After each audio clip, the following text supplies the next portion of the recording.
मुख्यमंत्री योगी आदित्यनाथ ने लोकसभा चुनाव के अंतिम चरण के मतदाताओं से आत्मनिर्भर भारत विकसित भारत के निर्माण और राम राज्य की संकल्पना को साकार करने के लिए मतदान करने की अपील की है। शनिवार को गोरखपुर में बूथ नंबर 223 पर मतदान के बाद उन्होंने पत्रकारों को संबोधित करते हुए कहा कि नरेंद्र मोदी एक बार फिर प्रचंड बहुमत के साथ सरकार बनाएंगे। मोदी ने 10 वर्षों में बदलते भारत में एक नए उत्तर प्रदेश का दर्शन कराया है। उन्होंने कहा कि मौसम की प्रतिकूलता के बावजूद मतदाताओं ने जो उत्साह जताया है, उन सभी मतदाताओं का आभार व्यक्त करता हूं। भीषण गर्मी में तापमान 50 डिग्री के आसपास जा रहा है, इसके बावजूद जनता का उत्साह कम नहीं है, बल्कि और भी मजबूती के साथ देश में नई सरकार के गठन के लिए सरकार के कार्यों का, कुछ सरकार के कारनामों का मूल्यांकन उसके अनुरूप आज मतदान कर रही है। आज उत्तर प्रदेश की महाराजगंज, गोरखपुर, कुशीनगर, देवरिया, बांसगांव, घोसी, सलेमपुर, बलिया, गाजीपुर, चंदौली, वाराणसी, मिर्जापुर, रॉबर्ट्सगंज लोकसभा सीटों के लिए मतदान हो रहा है। लोकतंत्र का महापर्व लोकसभा चुनाव 2024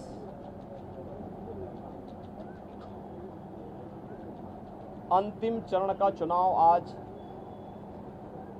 देश के 8 राज्यों के 57 सीटों पर हो रहा है, जिसमें उत्तर प्रदेश की 13 सीटों पर भी आज पूर्वी उत्तर प्रदेश में मतदान हो रहा है। पिछले 2.5 महीने से अधिक समय से जो देश के अंदर आम जन की आकांक्षाओं को पूरा करने के लिए जनता जनार्दन की जो अपेक्षा थी, उसके अनुरूप विभिन्न राजनीतिक दलों ने जनता जनार्दन के सामने अपने अपने मुद्दे रखे, अपनी सरकारों के समय के कार्य और कारनामों को रखे। आज अंतिम चरण में 8 राज्यों के 57 सीटों पर मतदान हो रहा है। उत्तर प्रदेश की भी इन 13 सीटों पर, जो हमारी पूर्वी उत्तर प्रदेश में महाराजगंज, गोरखपुर, कुशीनगर, देवरिया, सलेमपुर, बलिया, घोसी, गाजीपुर, वाराणसी, चंदौली, मिर्जापुर, रॉबर्ट्सगंज, ये सभी सीट्स हैं। इन सब पे इलेक्शन प्रारंभ हो चुका है। मौसम की विपरीत परिस्थितियों के बावजूद भी मतदाताओं ने जो उत्साह दिखाया है, मैं सबसे पहले उन सभी मतदाताओं के प्रति हृदय से आभार व्यक्त करता हूं, जिन्होंने लोकतंत्र के प्रति अपनी आस्था को व्यक्त करते हुए भीषण गर्मी में, टेम्परेचर इस समय 50 डिग्री के आसपास जा रहा है, जो संभवतः कई वर्षों के बाद और कई दशकों के बाद इस प्रकार की स्थिति हम सबको देखने को मिल रही है। लेकिन इस सब के बावजूद भी जनता का उत्साह कम नहीं है, बल्कि वह और भी मजबूती के साथ देश के अंदर नई सरकार गठन करने के लिए सरकारों के कार्यों का, कुछ सरकारों के कारनामों का अवलोकन करते हुए आज उसका मूल्यांकन कर रही है और उसके अनुसार मतदान भी कर रही है। हमारा मानना है कि देश के अंदर जो समर्थन प्राप्त हो रहा है, उसको ध्यान में रखते हुए हम कह सकते हैं कि 4 जून को जब जनता जनार्दन का फैसला आएगा, तो देश के अंदर आत्मनिर्भर और विकसित भारत के लिए विरासत भी और विकास भी, गरीबों के प्रति संवेदना भी, युवा पीढ़ी के उज्जवल भविष्य,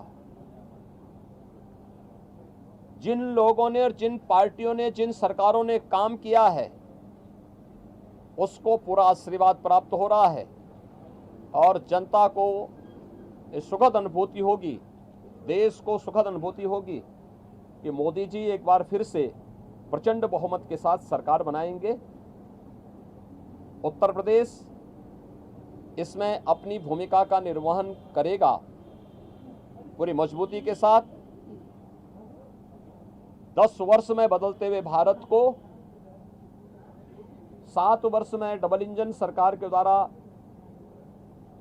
एक नए उत्तर प्रदेश का दर्शन कराया है, जिसमें सुरक्षा और विरासत के साथ साथ विकास के एक नए युग में उत्तर प्रदेश ने प्रवेश किया है।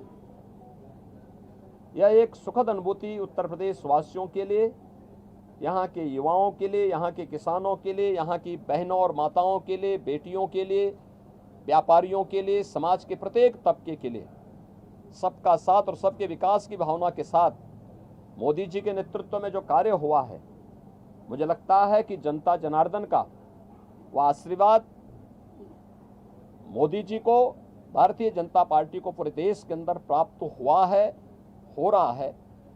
और आज 7वें चरण में भी पूरे देश के अंदर जो उत्साह देखने को मिल रहा है।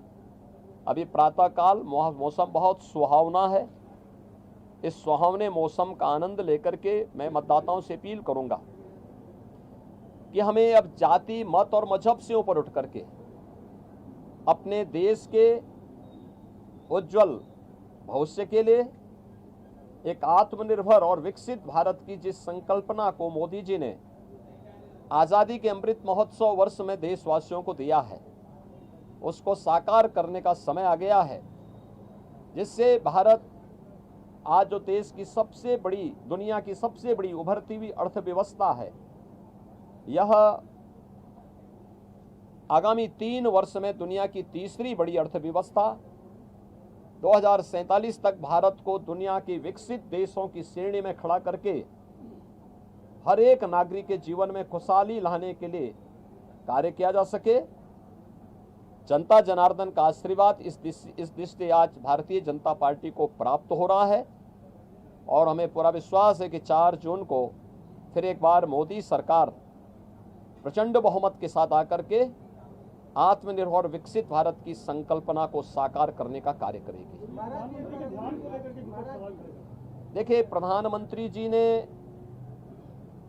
अपने 2.5-3 महीने के व्यस्त दिनचर्या में से कुछ समय, यद्यपि उनका पूरा जीवन भारत माता के लिए समर्पित है,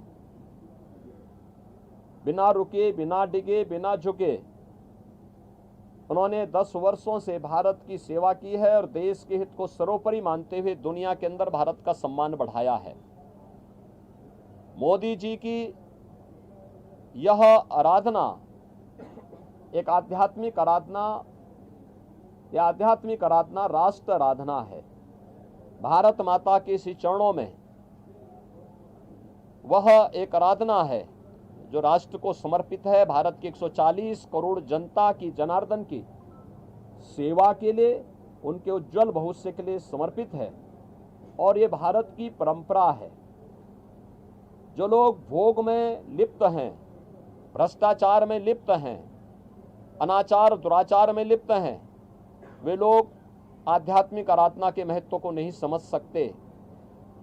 आध्यात्मिक आराधना को समझने के लिए भारत और भारत जैसा मन चाहिए। भारत की सनातन मूल्यों और आदर्शों के प्रति निष्ठा का भाव चाहिए।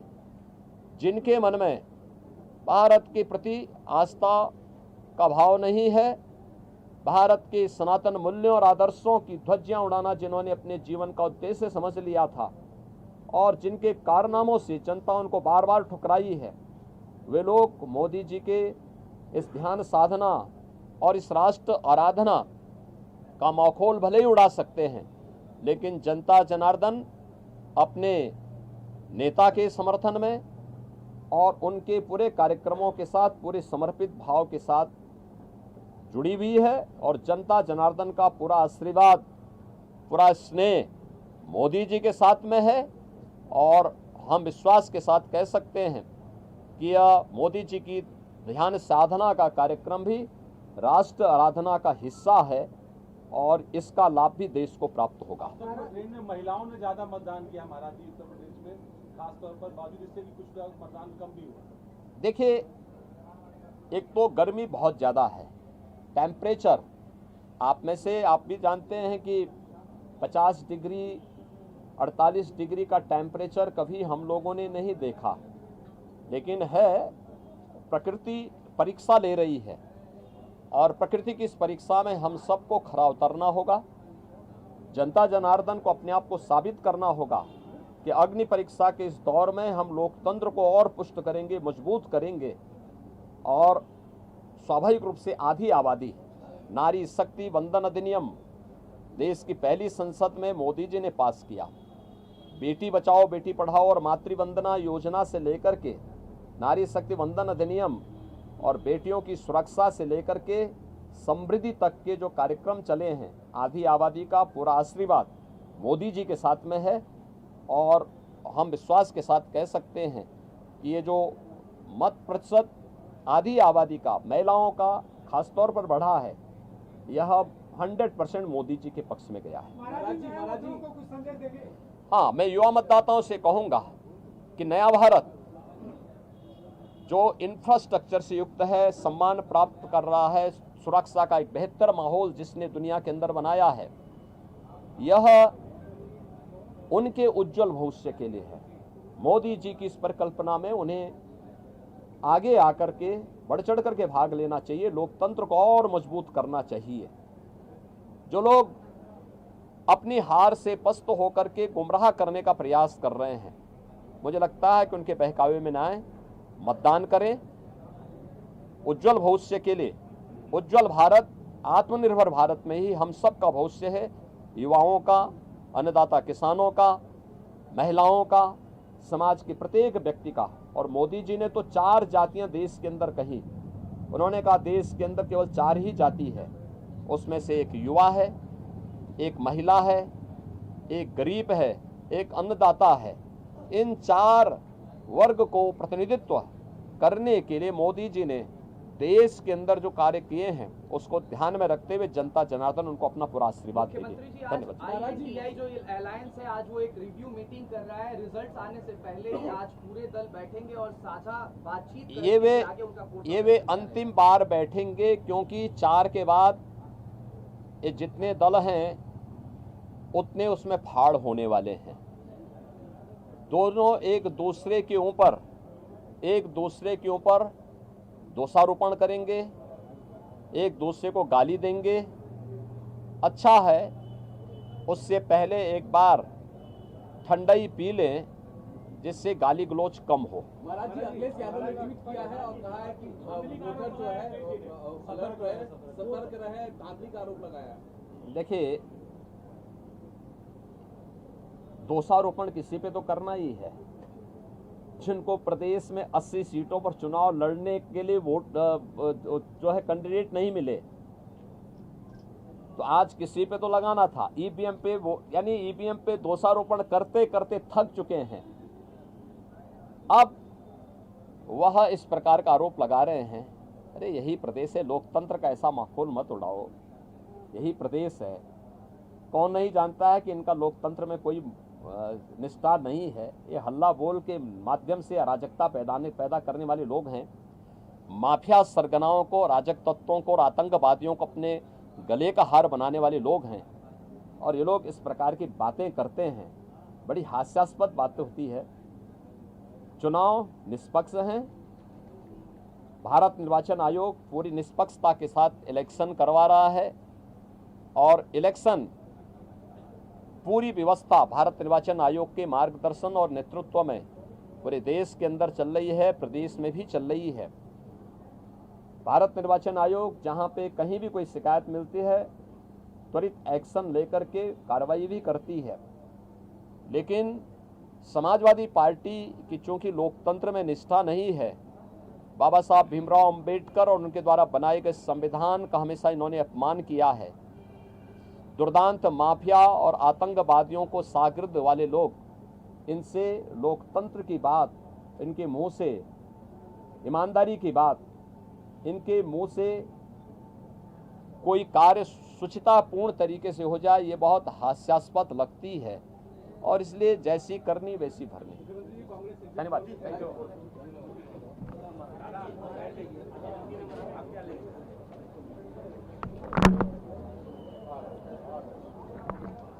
विशाल